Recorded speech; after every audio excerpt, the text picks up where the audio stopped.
Imagine this scene. It's December 1790. The Muskingum River is frozen solid, and you see this lone figure, actually a war veteran, ice skating 30 miles downriver, Wow. Yeah. racing to warn his sons about an attack. I mean, it sounds like something out of a movie, right? But it's real, and it happens just before this pivotal but honestly often overlooked event in American history, the Big Bottom Massacre. Hmm. So today we're going deep. We've got historical accounts, research papers, notes from the Ohio Historical Society, all sorts of sources. We're going to really unpack the complexities around this whole incident. Our mission really is to pull out the key pieces of knowledge about early American expansion, that very difficult relationship with Native American tribes, and just the human cost, of moving west. And what's so striking, I think, is how this one event, seemingly isolated, this tragedy out on the frontier, it just reveals these much bigger patterns. Like what specifically? Well, you see land speculation in action. You see the governmental policies of this brand new nation trying to find its feet. And inevitably, you see the clash of cultures during a really volatile time. We're not just looking at what happened, but digging into why it's important for understanding the whole picture of the Northwest Territory. Okay, let's unpack that setup then. After the Revolutionary War, there's this huge push into the Ohio country. Now, just for context for everyone listening, the Ohio country, we're talking about that big region west of the Appalachians, south of the Great Lakes, a key part of the Northwest Territory claimed by the U.S. So what was really lighting the fire under this sudden surge west? It was really two main pressures acting at once. First, the U.S. government, they were basically broke after the war. Right. Selling off huge chunks of land seemed like a good way to raise money fast. At the same time, you've got immense pressure from settlers, particularly in the Appalachian region, many of them veterans, who were just desperate for new land. So money for the government, land for the people. Exactly. And that dual need led directly to groups like the Ohio Company of Associates. These were mostly former Continental Army officers, veterans, mainly from New England. Okay. And this company, I mean, it was set up specifically for land speculation and, development. They made a massive purchase, 1.5 million acres. 1.5 million. That's huge. It was 6,100 square kilometers in the Northwest Territory. But, and this is a really crucial point, their purchases weren't actually fully patented by Congress until 1792. Wait, so they were selling land, people were moving. People were moving. Before the official title was even clear. Precisely. The full government recognition, the legal paperwork, it was still pending. So you have this immediate, pretty significant legal disconnect right there on the ground. That seems incredibly unstable. They're buying land, the legal basis is shaky, but settlers are still pushing ahead, sometimes even ignoring guidelines. What does that tell us about their mindset? That mix of, risk-taking and something else. It tells us quite a lot, actually. These early settlers, they often did disregard national guidelines. But paradoxically, they genuinely believed they were respecting the government's grant or the idea of the grant. They're really steeped in the ideology of the revolution. Self-reliance, opportunity, maybe an early form of manifest destiny. The Ohio Company founders themselves, they were actively promoting this idea of orderly, nationalistic Western expansion. Okay. But the key nugget here, I think, is that the perceived right to the land, even when the legal side was, let's say, fuzzy, that became a much more powerful driver than actual official government policy. It wasn't just rule-breaking. It felt tied to their post-revolutionary ideals. So it's this mix of revolutionary spirit and just practical need. But then you mentioned another complication, a financial crisis. Absolutely. Yeah, things got worse. There was a financial crisis centered in New York that hit both the investors back east and the company's own treasury hard. And this created a real struggle, trying to balance the interest of the settlers who were actually out there on the frontier needing things versus the eastern investors who really held the purse strings and the power in the company. What the settlers needed? Protection. They desperately wanted protection from American Indian tribes whose land they were moving onto. But the Ohio Company, their funds were low. They just couldn't provide it. And that failure led pretty directly to armed conflict. Looking through the sources, there's another event that seems to cast a really long shadow, the Hutton Massacre in 1782. How does that earlier tragedy fit into the lead up to Big Bottom? Oh, Hutton is absolutely critical for understanding the depth of the mistrust and tension in the region. In 82, you had a group of Pennsylvania militia, part of the Revolutionary Forces, kill 96 Christian Lenape. 96. Men, women, children. And women and children, yes. Yeah. And the real tragedy beyond the horrific violence itself, was that these villagers were known to be peaceful, Christian converts, considered neutral, maybe even friendly during the war. And this happened near the Muskingum River, too. Yes, north of the Muskingum, which is directly relevant to the Big Bottom story. The key takeaway here is that this act of extreme, unprovoked violence against a neutral group, it utterly poisoned the well. It created this deep-seated mistrust and really set a precedent for a cycle of retaliation in the Ohio country, years before the Big Bottom settlers even arrived. Okay, so you have this incredibly tense backdrop, shaky land claims, financial problems, and this horrific precedent of violence. And then you had the Big Bottom settlement itself. The sources say they were essentially squatting. That seems unbelievably risky given everything else. It really does. It speaks volumes, maybe about desperation, maybe about a kind of dangerous naivete or perhaps overconfidence.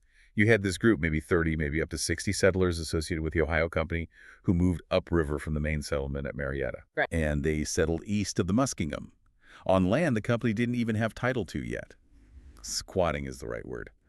This immediately ramped up tensions with local American Indians because, well, they were trespassing on claimed territory without any recognized agreement or purchase. And they weren't prepared for trouble. Not at all.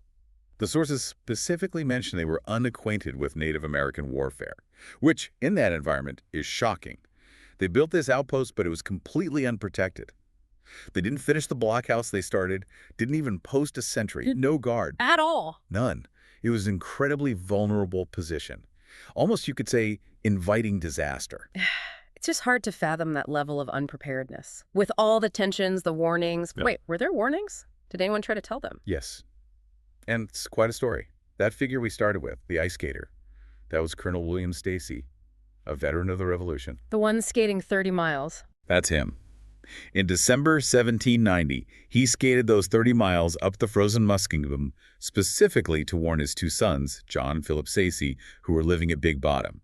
He knew an attack was likely imminent even. Wow. A 30-mile skate on ice just to warn them. That shows the urgency. It absolutely does. But despite that incredible effort, the warning, it wasn't enough. The attack still happened. It did. On January 2nd, 1791, the settlement was raided. Warriors, Lenape and Wyandotte came down from the north. This is the event that settlers and later historians would call the Big Bottom Massacre. And the casualties. According to the Ohio Historical Society records, the attack was quick, brutal. 9 men, 1 woman, and 2 children were killed. And Colonel Stacy's sons, after he made that journey. Tragically, yes. John Stacy was killed in the attack itself.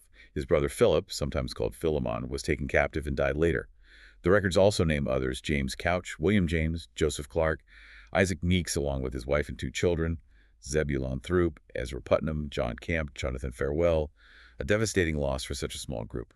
Just awful. So what did this attack, the Big Bottom Massacre, what did it do? How did it change things in the region? Did it stop settlement or accelerate the conflict? It definitely accelerated the conflict. The attack immediately triggered U.S. retaliation. It's often seen as the event that really marks the formal outbreak of about 4 years of intense frontier warfare in Ohio. The Northwest Indian War. Exactly. That period saw a powerful coalition of Native American tribes actively fighting to push American settlers back out of their territory. It was a major conflict that really only ended in 1794 with the Battle of Fallen Timbers, where the tribal coalition was defeated by the U.S. Army. So Big Bottom was like the spark. It was a major spark, yes. And it's fascinating to see the official response. Connecting policy back to the violence on the ground, look at what Congress did on April 21st, 1792. Okay, what happened? Congress authorized something called the Donation Tract. This was a huge area, 100,000 acres, right along the northern border of the Ohio Company's lands. The donation to who? Well, the idea was to quickly create a buffer zone, basically a human shield of settlers to protect the main Ohio Company lands further south from incursions. A human shield. Pretty much. Oh my gosh. They offered a 100-acre lot completely free to any man 18 or older who would actually settle on that land right when the deed was transferred. Wow. So their response to the violence wasn't to pull back, but to push more settlement into the dangerous areas. Exactly. And that act, that donation tract policy, it really crystallizes a key insight, I think. The government's go-to solution for this kind of frontier conflict was often more expansion using land itself as both an incentive and a defense mechanism, rather than, say, fundamentally reevaluating the expansionist policies that were causing the friction in the first place. That's a really important point. Today, if you go there, the site of Big Bottom has historical markers. What story do those markers tell? What do they focus on? Well, the main Ohio Historical Society marker, it lays out the key facts we've discussed. The federal government selling land post-revolution, the Ohio companies settling Marietta, and then this group moving north to Big Bottom. It specifically mentions the settlers being unfamiliar with Native American warfare and their failure to build defenses. Does it name the victims? Yes, it lists some of them, like John Stacy and the Meeks family, Isaac, his wife, and children. Then there's another marker put up in 2002 for the Ohio Bicentennial, which further emphasizes the site's significance, linking it directly to the start of those frontier wars that only ended with the Treaty of Greenville later on. Which brings up a good question, doesn't it? How do these markers, these official narratives placed on the landscape, how do they shape how we remember such a complex and violent part of our history? Do they capture the whole story? That's the crucial question, isn't it? Do they tell the full story, or do they naturally emphasize one perspective? It's something worth thinking about whenever we encounter these kinds of memorials. So we've really walked through a lot here, the complexities of early American expansion, this drive for land and wealth, and the terrible consequences when cultures clash so violently on the frontier. The story of Big Bottom, yeah, it's one incident, but it really does light up those bigger patterns of conflict and the very real human price paid for drawing lines on a map. What really stands out for me is seeing how land policy, money troubles, and these deeply held beliefs about progress all got tangled up together, leading to such just devastating outcomes. It really pushes us, I think, to look past simple narratives, good guys versus bad guys, and try to grasp the many different motivations and experiences of everyone involved. It's hard not to picture the chaos and fear of that morning, being caught so unprepared, even with warnings. And hopefully for you listening, this deep dive gives you more than just a list of dates and names, maybe a better feel for how these big historical forces, but also individual choices in the land itself, all shaped what happened back then. And maybe just one final thought to leave you with, something to mull over. When you consider the shaky land deals, the legal gray areas, and the fact that some sources even talk about earlier treaties being made with, quote, an unrepresentative gathering of undistinguished chiefs, what does an event like the Big Bottom Massacre really tell us about what settlement and ownership even meant on the early American frontier? How is our understanding still changing as more details, more perspectives come to light? Subscribe for more.